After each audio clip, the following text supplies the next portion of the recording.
you're willing to put yourself in front of the camera at the forefront of the brand, how much does that make you go, I trust these guys because like they are so, in a way, vulnerable. People remember how you make them feel, not what you do for them. You know, it's the duck above water. No one sees the duck feet going a million miles an hour. They just see a duck smooth on water like they're floating. Hey, been Benny? I've been bald, Jobber. You're always bald, mate. I'm always bald, mate. When are we going to Turkey? When are we going to Turkey? Yeah. What do they do hair transplants in Turkey? Yeah. Oh, hell yeah. Oh, hell yeah. We can both go, mate. Yeah? Oh, yeah. I'm actually digging the slick at the moment, mate. I've actually... So you're on as close as you can to the noggin. That's it. I like it. It's all part of the brand. It's very authentic. Lex Luthor. Lex Luthor. I like it. Well, what do we... We've had it pop up a bit recently talking around, people are asking, should I build a personal brand or should I focus on building up my business brand? What are your thoughts around that? It's funny. I feel like the topic of brand is so prevalent at the moment, you know, not just between us and the circles that we're in, but I suppose just everywhere at the moment. And it's interesting because I suppose we were looking back at the start of this year when we were really like planning the whole year and what do we want to do? What do we want to achieve? But also like we looked back and what have we done? And it's an interesting reflection for us to realize, I know you and I realized when we were doing this planning that we've done all these things. Like for me, I think I'm over now, over 10 years in the industry because I started very, very young. And it's like, I have people now in my circles. Lucky enough, I have a client that I've pretty much worked with for nearly 8 years in the construction space. And it's like that relationship that I have with them, I've carried that, you carry that name, you carry who you are all the way through and that never changes. And sure, like my journey in business has changed heaps. I was in Flex Photography. I was working for Fundamental Models, Fundamental Agency, Fundamental Events. I was at BWRM. I had a franchise. We've got this space, Geelong Photo Studio. And then I've landed in WeCreate in amongst a few other things that I've done in my time. But it's like me as Ben Cook is that consistent thing. Obviously, it's because it's who you are. And I think you put it really well the other day is don't focus on the business brand. Focus on your brand, the personal brand, because your name's never going to leave you.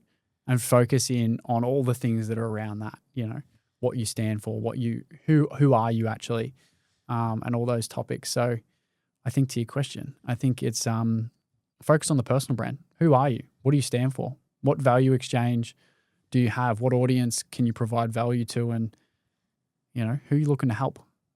Oh, 100%. I think service-based businesses, absolutely. Like people are buying from you, not like necessarily the product or the business. I think even on the product side of things now, it's like there's so many people that feel burnt by like, oh, is this just some crap off AliExpress or Alibaba or Temu that someone's drop shipping? They want to see the founders or the creators. They want to see the people behind the business because one, it helps people feel more aligned with like the values of what's going on, but it's also just such a good trust signal. Because like if you're willing to put yourself in front of the camera at the forefront of the brand, how much does that make you go, well, I trust these guys because like they are so, in a way, vulnerable. Because and that's why I think people like don't want to do the personal brands because there's an element of vulnerability with it. But that vulnerability is a strength because it just builds, like if you're willing to put yourself out there and stand by what you're creating, what you're building, particularly at the moment, we've got a bit of a trust crisis at the moment with anything that you're trying to spend money on. People are very distrusting. If you can do whatever you can to build trust, why wouldn't you do it? Oh, I get it. I mean, I was that prime case, right? When WeCreate first started, I wanted to be, I referred to the analogy of like Walt Disney's brother. I wanted to be Walt Disney's brother.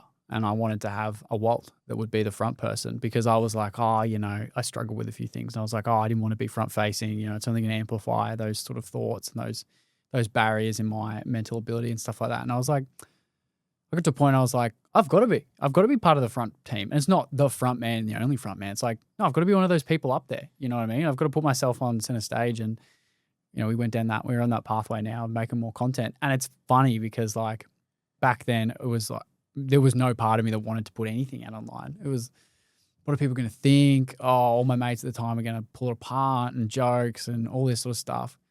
And then you realize like most of the people that I thought cared they haven't seen my content in ages. No one's messaged me about it like in so long. You know what I mean? So it's like, one, they're not watching.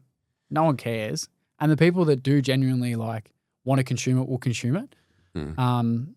So it's fascinating once you really start to get on that train and you realize that it's all not that scary. Oh, 100%. And like, I think there's, like you said, you take your name everywhere. So regardless of whether or not you want to build a business brand or you want to build a personal, like whether or not you're sort of afraid of that or not, it's kind of going to happen regardless. Like you have to be the driver of your business anyway. So even if you're not doing it in social media reels, you're doing that if you're going to networking events, if you're trying to sell to customers directly, like there's always going to be some capacity in which you're building a personal brand, whether you're controlling it to a degree or not, because it's just reputation at the end of the day. So are you contributing to the narrative? Are you able to give people more context, or are you just leaving it up to them to create their own story about you? Well, people say it all the time. They go, "Oh, your network is your net worth," but it's good to look at it in the way of like become the hero among your network. And obviously, we do a lot of networking. We spend a lot of time in and amongst different smaller communities, and we're always looking to position ourselves as how can we go into there and just give as much value as we can. And people come to us with problems. It's like, hey, I know a person that can solve that, or hey, happy to jump on a call for an hour and give you our insight around that particular thing that you're doing that is not a speciality of ours that we offer, but we've got a lot of information about it because we're dealing with those people all the time. And it's like, how can you become that hero-ish in your network of someone that most people know that they can turn to when they don't know what to do? And I'm not saying, come to me when, you got to fix your car or build a house or anything like that. It's not the case. It's, when people think of our industry, content, marketing, those sorts of things, how can we be a pivot point or a turning point where people go, oh, I'm just gonna see what Job and Ben thinks. I'm just gonna see what the WeCreate team thinks. I'll just get their opinion because I value their opinion, because I trust their brand. You know what I mean? Oh, 100%. I mean, we've seen it time and time again where people spend like money that, because everyone else is trying to sell to them because, they've got some program, some email marketing service or an ad service or a website. Everyone's got something that is, they are going to tell someone is the next best step. But sometimes just helpful getting that objective point of view. It's like, when people come to us, like whether or not you're working with us or you're just part of our network and you ask us like, hey, I got quoted this thing. He said that like it's going to be a really good idea for me to do, get a website built and get a webinar and get all this sort of stuff. I mean, I had we were at an event a couple of weeks ago, and this guy came up to me, asking for a friend that was starting a creative agency. I was happy to give tips. I don't see it as like trying to compete or anything. He's like, oh, he's, should he be trying to build out his website? Should he be trying to do this? And I was like, dude, we literally had a form for the website for the first 3 years. Like, which I might add, worked really well in the first 3 years. That's what I meant. That's exactly what I meant. Like, is the next best step spending $6,000 to $10,000 on a website, or is it on like building out your Instagram profile, putting it into another team member? Like, you really have to figure out what the next best step is. Like, yes, you need all these things at different stages. Just, if you do them in the wrong stage, it sort of just puts you behind and you sort of feel like you're grinding all the time when you try to do things that probably are something that you should do 2 or 3 years down the line. And there's no perfect playbook. You know what I mean? It's not like we didn't do it. We didn't do the perfect way to do it. And I think you've always got to find your way. I mean, there's always going to be everyone's way that they say, no, you need to do this, you need to do that. And we're biased as well. We're always going to push people towards the brand. That's why we're talking about it now. It's because it's a service we offer. But I think more and more you can start to test ideas and test opinions and start to see if their way, our way, whoever's way is your way as well. I'd probably disagree a little bit on that one. Just on the, I don't think we've had plenty of people where I've even heard you on calls. You know, like if we're not the next best step, we'll tell them. Like we won't push creating content if it's not the best step. You know, like I think there's sometimes just saying to people like, hey, you need to just get the service and what you're offering nailed down before you start promoting it. Like you got to get the runs on the board. Totally. Yeah. So like, yeah, I just wanted to say that because I feel like, yeah, it's definitely you challenge me on an idea any day, Job. Debate. We just did a video before as well. Huey was we were trying to come up with a hook, and it was like how we encourage arguing in the team because like everyone, particularly creatives, like we are all very much people pleasers typically. Yeah. And I think we've got to encourage each other to argue and be stubborn. I need the team to be that's the best. More stubborn because otherwise it'll be tough I'll out stubborn them. That's the best thing about having a team. I think for us being in a team, like we share the team, we see it on our socials. It's the best part of it because you get those challenging opinions and stuff like that. I mean, I do find it very interesting solo operators that are trying to play in the same spaces as larger teams. Like I totally get there is the space for larger teams that, you know, want to take on multiple clients like we are and deal in the systems, the processes, consistency across multiple people, not a volume of people, but a select few of people. And there's a place for that. There's also a place for, you know, the solo operator that wants to just have, you know, 1 to 2 clients, whatever it may be, more time freedom and things like that. But I think the really weary thing for people is being weary of an operator that is trying to play in the opposite space. And it's really easy to tell because you'll see an operator who is on their own, but they're using all like, the we language or, you know, our company. And it's like, hold a minute, you're just an operator. Like I totally am all about like brand and positioning and stuff like that. I mean, well, we play in the space of being the team. So that's why we use that wording. But you can really start to see it when someone is that solo operator using the opposite language. For us, it's just like, I see it as a major red flag of they're just not aligned with who they want to be and what you're actually trying to offer.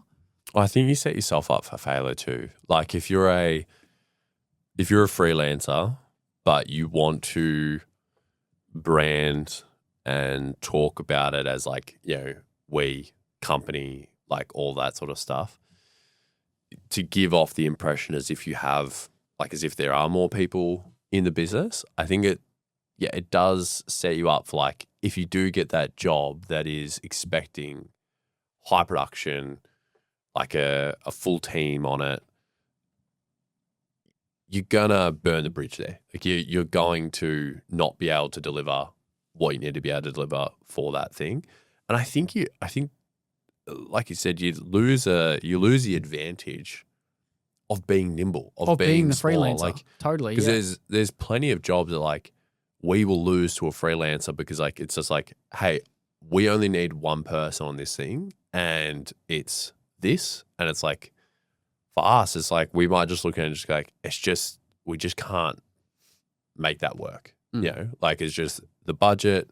It's sending out one team, like we don't love sending out one team member to a job anymore. It's just like too much. Like where a freelancer, it's like if you're the business owner, it's like when you and me were running our own, you know, businesses before, we could go out to a job. You sort of knew that like at least the buck stopped with you. You know, like I'm happy to be under the pump, flexible, adaptable, and just make what I need to happen on the day happen or work. And I can also deal with it on the back end if I need to go, hey, it didn't go to plan. Here's why, whatever. For us now, it's like, we don't really want to send one of our team under that level of stress, pressure, risk the job not going how it needs to go. You can do that when you're on your own, and you can do it under a lower budget and stuff like that. For us, it's like, the stress and the risk isn't worth it typically. And I think the other thing too is like people remember how you make them feel, not what you do for them. And a big part of, I remember like back when I was jacked up on so much coffee, it's a story for another day. Nearly 7 months, by the way. Seven months sober. 7 months, no coffee. Still having caffeinated chewing gum. But I was like, I was jacked up on my coffees of like 500 to 600 milligrams of caffeine because the way I was making them at the time. What was it? It was like 3 tablespoons instead of 3 teaspoons. I was having pour-overs. Like I was having V60 pour-overs, and the lovely team over at Cartel explained to me how to make it, and I didn't listen. And surprise, I was distracted. And I got pretty much all of it perfect besides one key thing, which was when you're grinding the beans and putting it inside the V60, is you're supposed to use 2 teaspoons, but I used 2 tablespoons. So we did the math, and it was like a standard coffee was 100 milligrams, and I was doing 6 times the amount or something like that. So it's like my coffees were 600 milligrams, and I was having 2 of them a day. So I was having like 1,000 to 1,200 milligrams of caffeine a day, which if you knew me back in like early 2025, I'd be like amped and full of energy all the time.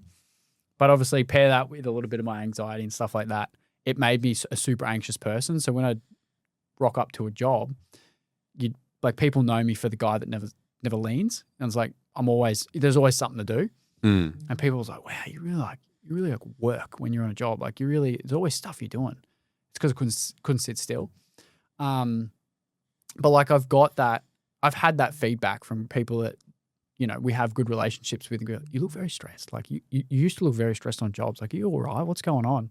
And it's just because, of the coffee in the mix, the coffee pretty much, and being jacked up on it. But rooting back to how it makes you feel, it's like people remember that and they go, oh, like he was so stressed and he didn't take the time to think about, getting me that glass of water or asking me how my day was or building a bit of a personal relationship. Like he just rocked up and it was transactional, you know what I mean? Like people will remember how you make them feel, not what you do. Like despite that, I used to, when I was back then, it was more photography stuff. Don't get me wrong, I take great photos and I turn the images around really, really fast. And, a lot of the time it was really aligned with what they were wanting and we didn't have to have a lot of conversation because I was in, I was out, I knew what I needed.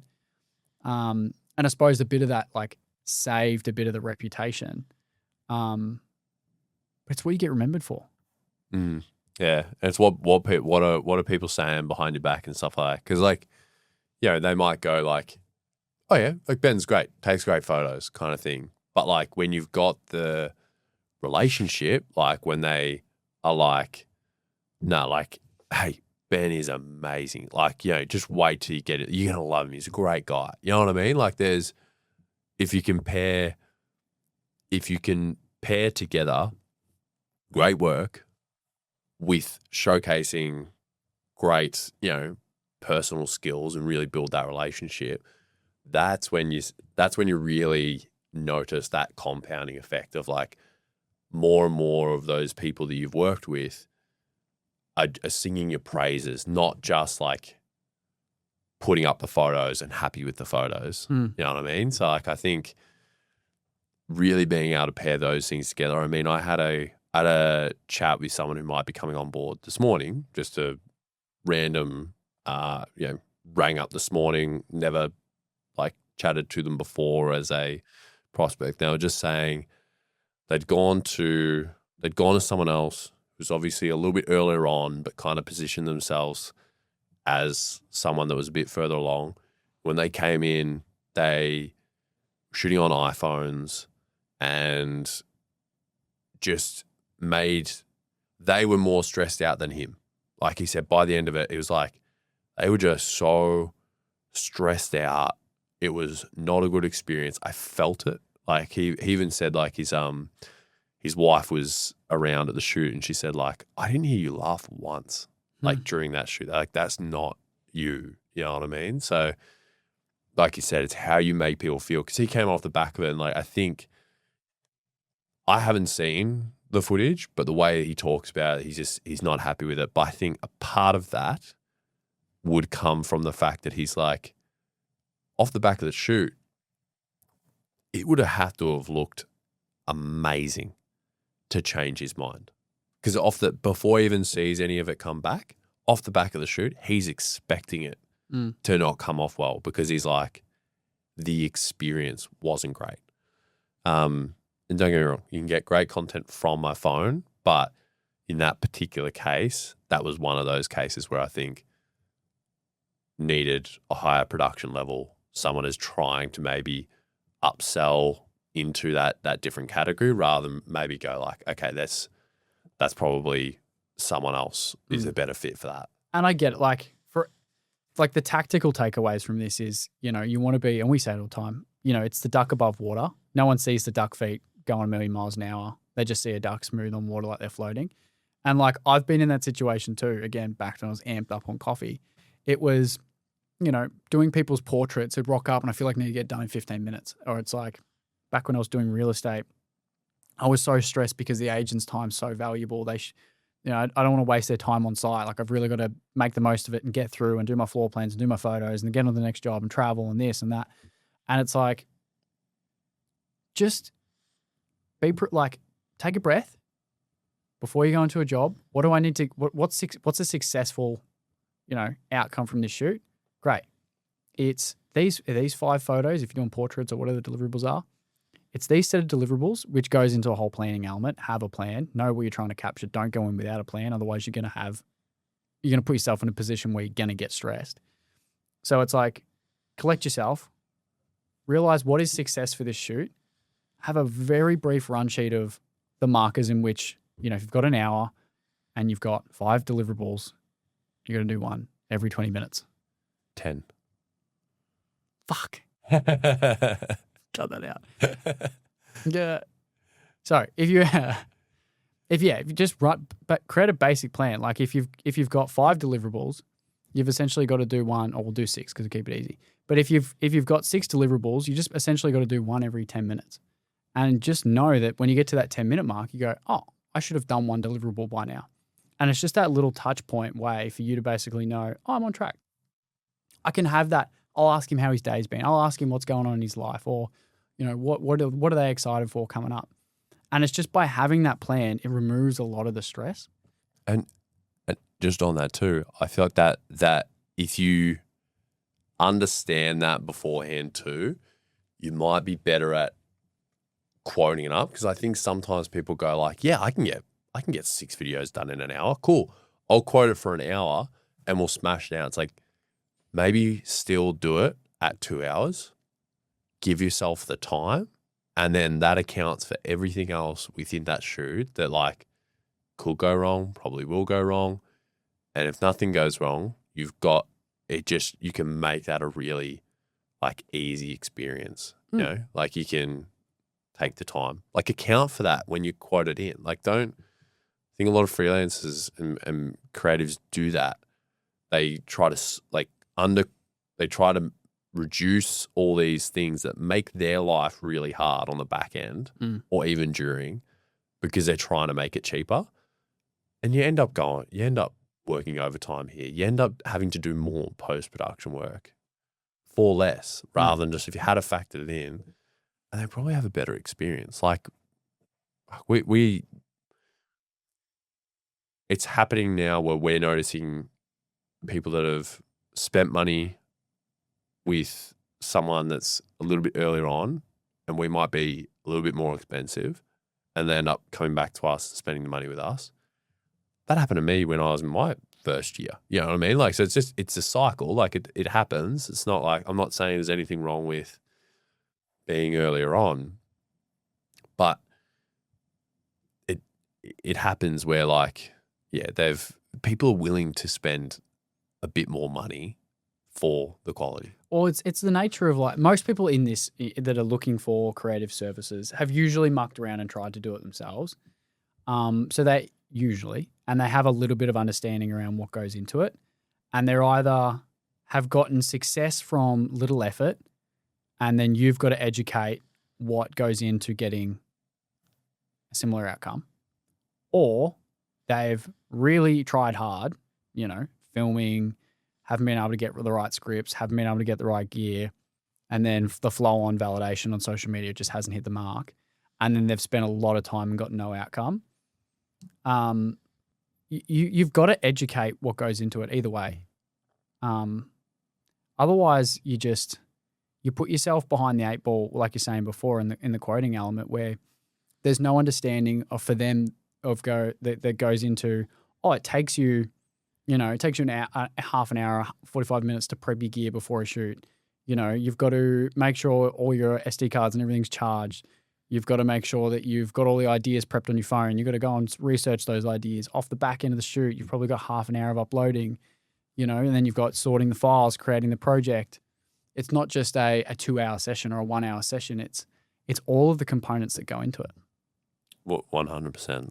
I want to come back to when we were talking about like becoming the hero of your network and stuff. I think there's also something around like, for a lot of creatives, and particularly where things are going with a lot of the back end side of things, like the stuff that I don't see going away until robots properly come along and take over filming or whatever. But like, I'm not even worried about that.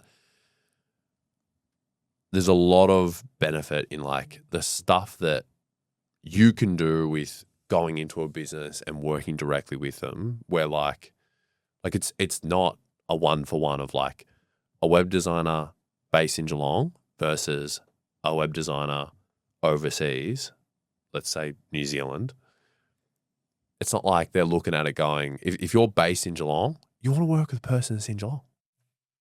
If you're in Melbourne, you want to work with a person that's close by, because like there's an element of trust with that's easier. And that whole word of mouth element compounds way more when you're the local hero. Like when you're that person that builds a brand name in your area.